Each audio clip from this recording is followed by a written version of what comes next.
Hello, in this Python programming video we are going to kickstart off our regex or regular expression section.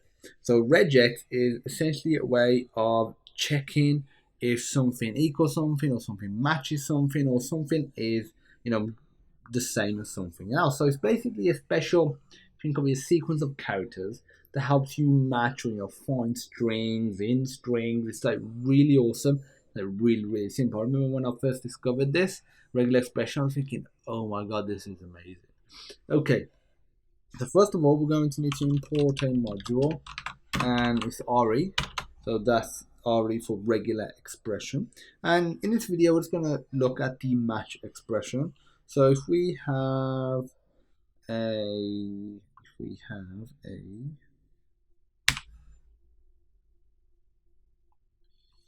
if we do pattern equals re.compile, so we need to use the compile keyword, and now this is the pattern that we're going to be looking for.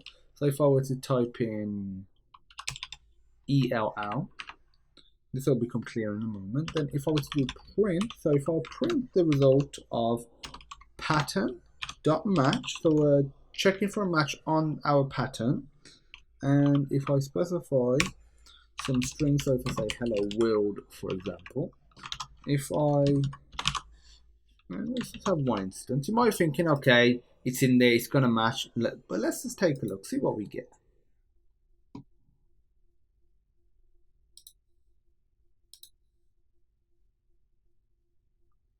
Okay, it's trying to stop it, but doesn't seem to be working. Okay, it stopped it now. Let me undo it. Pattern match, hello world. Okay, so let me rerun it. None.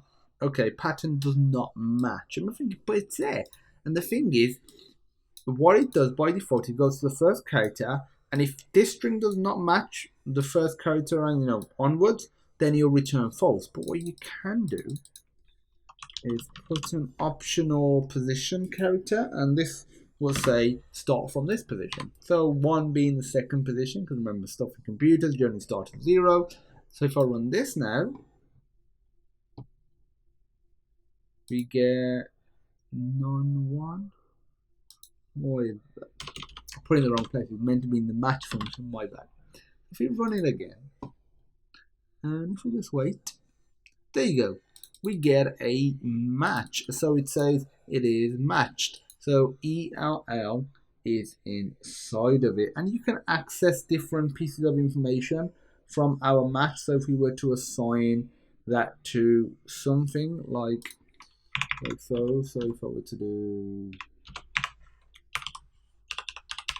pattern, so what I'll do, I'll say result equals, I'll copy this because this is the successful result, and I could do something like print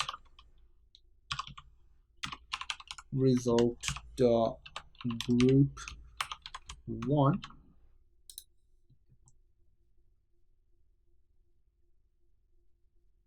I'm just waiting for this to successfully run.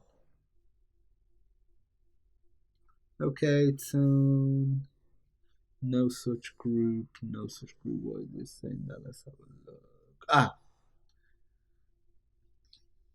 My bad. This is meant for a different type of match, and this different type of match essentially now allows you to provide a regular expression, and this is just building on top of what we've already done. So keep this code in mind, this line of code in mind, and as the next task I want to explore the other more sort of, I wouldn't say advanced, but just further on match function. There'll be a link in the description to help you, so feel free to check that out. Thanks for watching, and I look forward to seeing you in the next demo.